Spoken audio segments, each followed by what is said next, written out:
एक मुझे ये जानना था कि जो सीता जी विवाह के पश्चात 12 वर्ष तक दशरथ जी के साथ रही, उसके हम्म बाद वनगमन हुआ, हम्म तो उस पीरियड के बारे में आप क्या कहना चाहेंगे? देखिए, यहाँ पर जो पीरियड की बात है वो उस पीरियड से नहीं है, उस समय से नहीं है जिसको हम समझते हैं। यहाँ पर वर्ष का तात्पर्य महीनों से, दिनों से और सालों से, साल से नहीं है बिल्कुल भी। वर्ष का तात्पर्य है उस जो आध्यात्मिक इसका अर्थ है वो है स्तर। वर्ष का अर्थ है सब जगह, कहीं भी आप अगर महाभारत में आया है 13 वर्ष का अज्ञातवास, अगर रामायण में आया है 14 वर्ष का वनवास, अगर आया है कि सीता 12 वर्ष रही, तो 12 वर्ष, वर्ष का मतलब कहीं भी उस मंथ से, ईयर से नहीं है।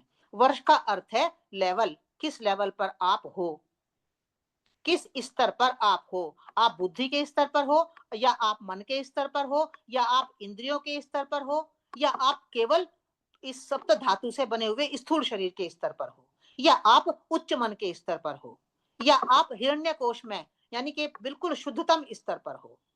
तो जो वहां पर 12 वर्ष की बात आई है, मान लीजिए सीता 12 वर्ष दशरथ के पास रही, तो वहां पर वर्ष का अर्थ उस समय से नहीं है जिसका आपको मन में जो प्रश्न बन रहा है। वो स्तर, वो मन के स्तर पर रही, या शरीर के स्तर पर रही, या ऊंचे स्तर पर रही, या नीचे स्तर पर रही, तो बात स्तर की है, हमें स्तर के दृष्टि से वहां देखना होगा। मैं प्रश्न के ऊपर पर ये आप अपने ध्यान में रखें कि जो भौतिक स्तर बातें कही जा रही हैं, भौतिक स्तर पर बातें कही जा रही हैं, उनके आध्यात्मिक तात्पर्य हैं हर बात के। देखिए, ये बातें तब उठती हैं जब हम इसको एक इतिहास समझें। हम यहाँ पर इतिहास की कोई बात नहीं कर रहे हैं।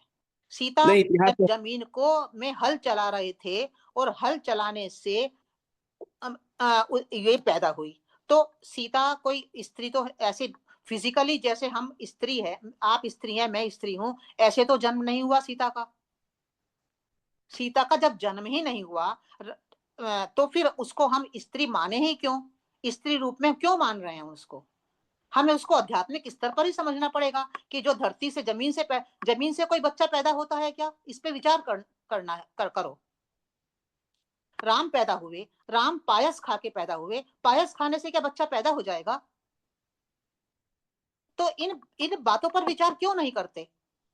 इन बातों पर विचार करोगे तो जो ये आपके अंदर बहुत गहराई में भरी हुई बात है कि सीता दशरथ के साथ रही, उनके घर में रही, ये ऐतिहासिक जो बातें हम बीच बीच में करते हैं, इस प्रश्न को, ये प्रश्न ही व्यर्थ है, ये प्रश्न उचित नहीं है। यहाँ पर हमें ये विचार करना है कि सीता प्योरिटी ऑफ थिंकिंग है, वो कोई स्त्री नहीं है, ये हमारे भीतर की प्योरिटी है। ये भौतिक स्तर पर कोई सीता नाम की स्त्री नहीं है, ये राम नाम का कोई आदमी नहीं है कि जो वो दशरथ के घर में पैदा हुआ हो।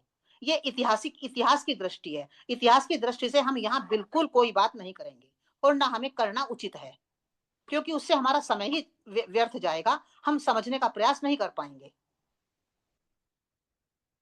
हमारे 5 इंद्रियां हैं, 5 ज्ञान इंद्रियां हैं, 5 कर्म इंद्रियां हैं, 10 हमारी ये हो गई।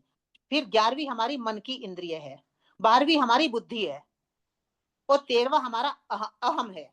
तो ये 13 स्तर हैं व्यक्तित्व के। इन 13 इस प्रकार से स्तरों के आधार पर ही उसे समझने का प्रयास करना है। और